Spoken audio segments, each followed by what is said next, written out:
When life gives you lemons, make lemonade. Well, what about eating whole lemons? What are the health benefits? Welcome to Functional Medicine Explained with Dr. Craig Schranz. That's me. And today we'll explore this question. One of the major principles of functional medicine is the idea of food as medicine.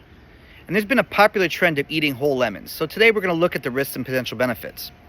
Well, how did I get into this topic, and why is this one of my first videos I'm producing? Well, part of this series is for me to explore things I'm experiencing myself and things I'm hearing from my influences. And I have a good friend, her name's Julie Riesler. She has her own podcast, Your USU. And she told me recently about her practice of eating a whole lemon every day.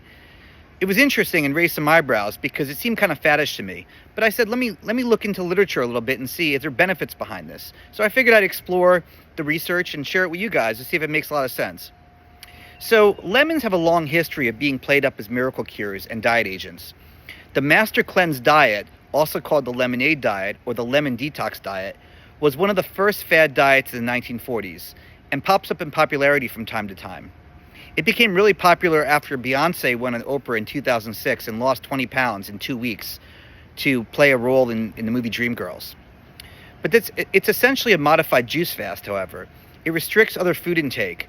So in the short term, it'll help you lose weight, but like all diets of its type, it's not sustainable, and you'll quickly regain the weight after you stop. In addition, it could put you at risk by limiting your intake of other nutritional elements. So it's definitely something I don't recommend.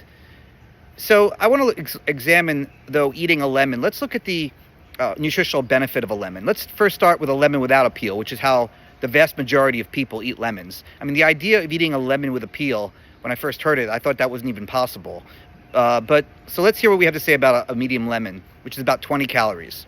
So in terms of nutritional value, if you have, for standardization purposes, a half a cup of raw peeled lemon, that's about 100 grams. That's going to be about 90% water. It's going to have a gram of protein, about 2.5 grams of sugar, 3 grams of fiber, and 9 grams of carb. It's going to give you about 60% of your daily intake of vitamin C, and it's also going to provide some potassium and vitamin B6. It'll have some compounds such as citric acid, which is very helpful. It can actually help with preventing formation of kidney stones, which is something I actually suffer from. So when I went to the urologist, one of the things he told me was I should drink lemon water throughout the day, and that would help reduce the likelihood I'd have for the kidney stones. But I actually found that kind of tedious to do over the course of the day and didn't really follow it. One of the other things about lemons that really has some of the nutritional benefit is a class of compounds called flavonoids. So what are flavonoids? Well, they're natural substances with a variable phenolic structure. I don't want to get too deep into organic chemistry, but what that means is it has hydroxyl groups, which are oxygen and hydrogen atoms in a ring around carbons. And you see it in fruit, vegetables, grains, bark, roots, stems, flowers, tea, and wine. And there's all different types of flavonoids that each have different properties. And it's interestingly to find that lemons have a ton of flavonoids. So I'm going to go through a couple of the major ones and talk a little bit about it. You can certainly research this more yourself, but it's just interesting to learn about some of these compounds as you're exploring the benefits of lemons. So one of the flavonoids is called hesperidin, and it actually can help reduce the leakiness of your blood vessels and has anti-inflammatory properties. It also can help fight oxygen-free radicals, which are involved in cancer. So there's evidence it may be an anti-cancer agent. It can reduce fatty deposits inside your arteries. So definitely something you'd like to have in your diet. Another flavonoid is diosmin, which is another antioxidant. It does a lot of the similar kind of effects as hesperidin. It reduces chronic inflammation in your blood vessels. It can help improve muscle tone. So there's actually some recent studies in rats that show that both hesperidin and diosmin may have beneficial effects with some key risk factors for heart disease. So there's definitely a lot of animal research to support flavonoid benefits. It's certainly a lot harder to find this research in people, and that's mainly because a lot of these compounds are found in generic substances, and no one's trying to do a huge scale of testing on lemons to try to corner the market on lemon sales like you would with a patented drug. So a lot of times it's really hard to find human research on some of this. But let's look at a lemon with a peel. What actually are we gaining from the peel? Well, we're gaining a lot more fiber. That's number one. And that's obviously important in our diet. And the main fiber of lemon is pectin. And pectin is important because it's soluble. So by being soluble, it can actually lower your blood sugar, and it can by slowing the digestion of sugar and starch.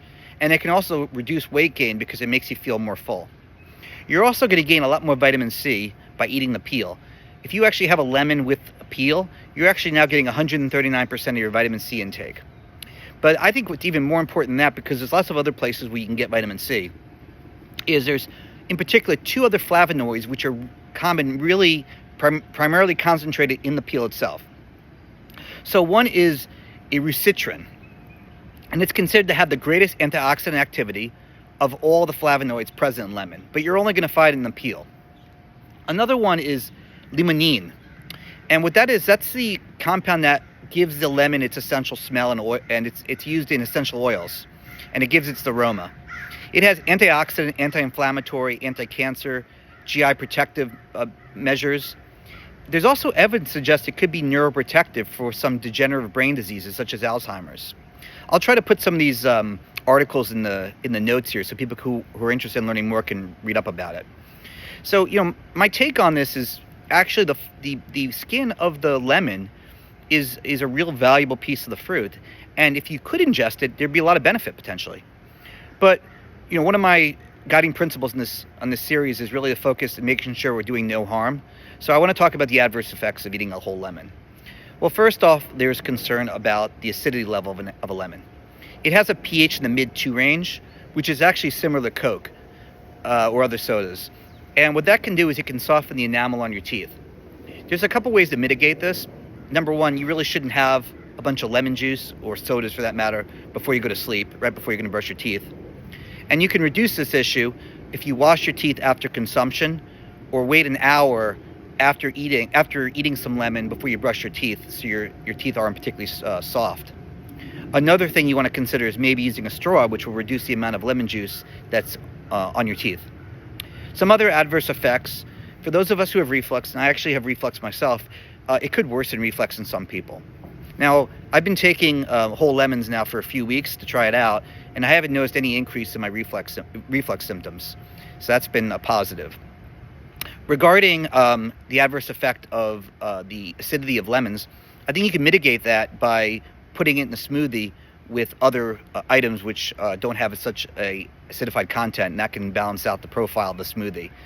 But if you want to eat a whole lemon, I don't anticipate anyone chomping down on a whole lemon like you would an apple. I don't think that's manageable with the bitter taste of a peel. You're really going to have to rely on making yourself a smoothie.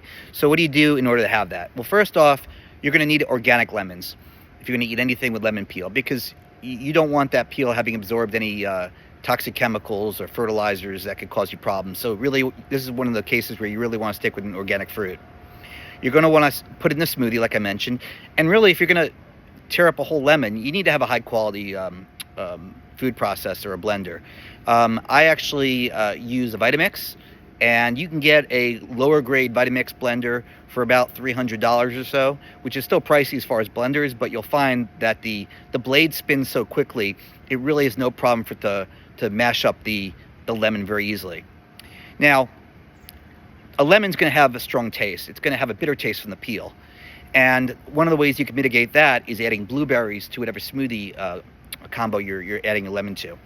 Now, I have found in my own experience that the bitter taste from a peel tends to recede over time as you get used to it. I think the bitterness in your tongue is something that taste is not really well developed in adults, because we tend not to enjoy bitter foods.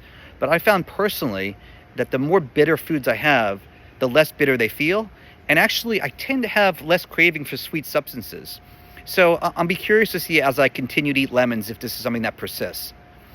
But maybe lemons just aren't your thing, and really, no matter how you slice a lemon, it's not going to be something you want to consume. But you still want to get the benefits of flavonoids. Well, I have good news for you. There are other foods, like I mentioned before, that have flavonoids. And actually, according to the USDA, Americans get most of their flavonoids from actually black tea. So, consuming black tea is a great way of getting flavonoids. You're not going to get the same flavonoid profile you would in a lemon. But if lemons aren't for you, you can look at black tea. Other food items that have high content, onions and parsley are something to think about. So you can look at alternatives if you really want to get some flavonoid exposure and you feel like lemons aren't your thing. But my general take on this is Whole lemons, I don't look at it as a fad. I actually think it could be considered a superfood. There's a lot of benefit there. There's really low risk. I do not support any sort of lemon juice diets, prolonged cleansing with taking just exclusively lemon juice. I think that's dangerous.